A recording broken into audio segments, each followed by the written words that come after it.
Hello friends, welcome back to my channel yummy recipes of Asha Nandwani. मैं फिर से एक बार ये महालक्ष्मी व्रत की कथा अपलोड कर रही हूँ अपने चैनल पर, क्योंकि बहुत लोगों के कमेंट हैं कि मेरी वो वाली कथा थोड़ा सा साफ सुनाई नहीं दे रही है।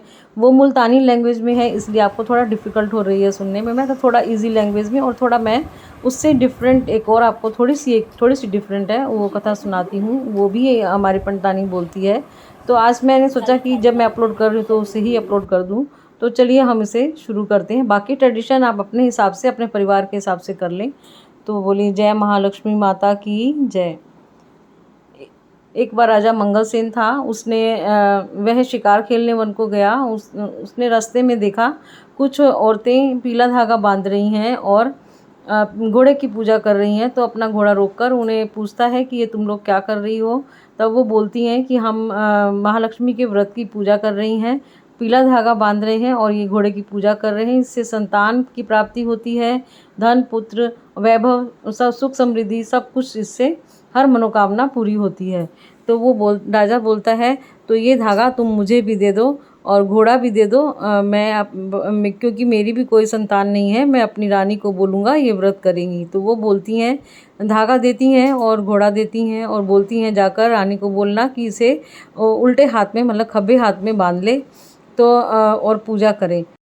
तो राजा महल में वापस जाता है और वो धागा ले जाकर अपनी रानी को देता है और बोलता है कि जंगल में कुछ औरतें ही इसकी पूजा कर रही थी। इसको बांधने से पुत्र धन संपत्ति सब कुछ मिलता है, वैभव मिलता है, वंश की वृद्धि होती है। तो ये इसलिए मैं ये धागा लेकर आया हूँ, तुम भी इसे अपने उल्टे हाथ में बांधो और पूजा करो। लेकिन राजा से वो धागा ले लेती है। लेकिन उसके जाने के बाद वो सोचती है कि मैं इस धागे का क्या करूँगी, मैं सब कुछ तो है मेरे पास, तो इसलिए मैं ये व्रत नहीं करूँगी, मन में ऐसा सोचती है। तो उसके बाद अपनी खिड़की से उस धागे को बाहर घोड़े की जो जहाँ पे घोड़े बंधे होते हैं, यानी घुड़साल जो है वहाँ पे उसको डाल देती है। वो उसकी आल में गिर जाता है।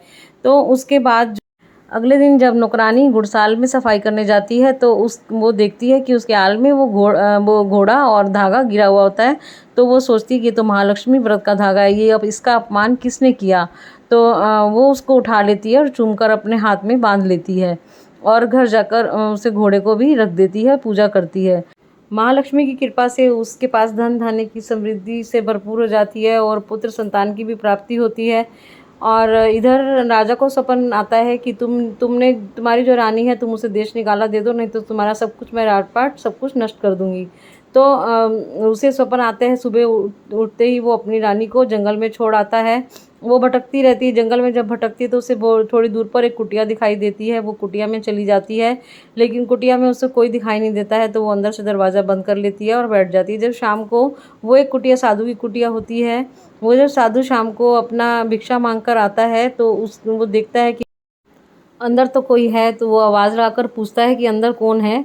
तो वो बोलती है कि मैं एक राजा की रानी हूँ और राजा की बेटी हूँ, पर मैं यहाँ पे अपना सहारा ढूंढने आई हूँ। और जब तक तुम मुझे अपनी बेटी नहीं बोलोगे 7 बार, तब तक मैं दरवाज़ा नहीं खोलूँगी। तो साधु बोलता है कि ठीक है, आज से तुम मेरी धर्म की बेटी हो और मैं तुम्हारा धर्म का पिता। तो अब तो दरवाज़ा खोलो। तब से वो बाप बेटी बनकर रहने लगते हैं। वो खाना बनाकर देती और वो खाना खाकर भिक्षा उक्षा मांगने चला जाता। और वो दिन भर बैठकर मिट्टी के बर्तन या खिलौने जो हैं वो बनाती रहती थी। और एक बार जो है इस तरह से करने से 12 साल बीत गए। अब उधर ये सूतड़ा बांधकर व्रत भी रखती थी। तो इससे महालक्ष्मी की कृपा से उसको राजा को एक बार राजा फिर से शिकार खेलने वन को गया। तो वो उस समय उसे बहुत भूख लगी, रास्ता भी भटक गया, उसे बहुत भूख लगी। तो उसने तीतर का शिकार किया और तीतर को अपने सैनिकों को बोला कि तुम जो ये तीतर भून कर ले आओ। तो वो लोग जाकर इसे आग उग जलाकर थोड़ा भूनते हैं, तो लेकिन वो जल जाता है। तो थोड़ी दूरी पर बैठी हुई रानी सब देख रही होती है। वो देखते हैं कि एक औरत यहाँ बैठ के कुछ मिट्टी के बर्तन वो कर रही है। तो उस समय उसको बोलते हैं कि ये तीतर हमसे जल गया है। अब वो हंसता भी है और रोता भी है। तब रानी बोलती है कि तुम हंसे और रोए क्यों। तो बोलता है कि ये तीतर हमें राजा ने दिया था भूनने के लिए, अब ये जल गया है और अगर मैं जाकर देता हूँ तो वो हमें मार देगा, इसलिए मैं रो रहा हूँ। तो उसने कहा ठीक है, अब हंसे क्यों हो ये बताओ। तो वो बोला कि तुम्हारी शक्ल हमारी रानी से मिलती है, पर मैं यही सोच रहा हूँ कि हमारी रानी जैसी शक्ल वाली औरत ये जंगल में क्या कर रही है। तो वो बोलती है, ला मैं तुम्हारा तीतर ठीक करके देती हूँ। तो वो कच्ची लस्सी से तीतर धोकर दे देती है, और वो तीतर का स्वाद जो है बिल्कुल अलग हो जाता है। जाकर वो लोग राजा, और वो कहती है कि तुम राजा को मत बताना कि मैंने तुम्हें बना कर दिया है। तो वो लोग जाते हैं, राजा को देते हैं, तो राजा खाता है, तो वो देखता है उससे मतलब वो समझ जाता है कि ये तो मेरी रानी के हाथ का स्वाद है, ऐसा तीतर तो मेरी रानी ही बनाती थी। तो वो उनसे पूछता है कि ये तीतर तुम कहाँ से भुनवा के लाए हो। तो वो बोलते हैं कि हमने भुना है, लेकिन वो बोला कि नहीं, ये तुम्हारे हाथ का नहीं भुना हुआ है। तो वो बोलते हैं कि वहाँ थोड़ी दूर पर एक साधु की कुटिया में एक औरत थी, उसने हमें भून कर दिया है। तो वो कहता, राजा कहता है चलो मुझे भी वहाँ लेके चलो। तो वो राजा जाता है तो देखता है तो मेरी रानी है, वो खुश हो जाता है। तो उसके बाद साधु को बोलता है कि तुम, ये मेरी रानी है, इसे मैं वापस इसको विदा कर दो मेरे साथ। तो साधु बोलता है कि तुझे इतने दिनों के बाद अपनी पत्नी की याद आई। तो वो बोला, सब भूल चूक सब माफ़ करो, ये महालक्ष्मी की कृपा से अब आप इसको मेरे साथ विदा कर दो। तो वो भी बोलती है कि हाँ पिताजी, मुझे अब इनके साथ विदा कर दो। तो वो बोलते हैं ठीक है, तुम डोली का प्रबंध करो। तो डोली का प्रबंध करता है राजा। तो अगले दिन उसको विदा करता है। लेकिन जब वो विदा करता है तो क्या होता है, उसके साथ जो उसके पेड़ पौधे जो होते हैं, और जो सब पेड़ पौधे पक्षी सब उसके साथ चलने लगते हैं। जब चलने लगते हैं तो वो कहती राजा तो साधु देखता है कि सब पेड़ पौधे भी इसके साथ जा रहे हैं, सब कुछ इसके साथ जा रहा है। तो वो रोकता है और बोलता है, क्या रुको बेटी। तो वो उसके हाथ में जो देता है और बोलता है, इसको पीछे फेंक दो। तो वो पीछे फेंकती है, और उसके बाद जो उसको बोलता है कि अब तेरा भाग्य तेरे साथ, मेरा भाग्य मेरे साथ, इतना बोलता है। और उसके बाद वो उसकी डोली विदा कर देता है। इसीलिए जब लड़की की डोली की विदाई होती है, जब लड़की की विदाई होती है, तो जो डाले जाते हैं और उसका भाग्य उसके साथ, और अपना भाग्य अपने साथ रखा जाता है। तो इस जय महालक्ष्मी माता की जय। आप सबको भी महालक्ष्मी की व्रत की शुभकामनाएं।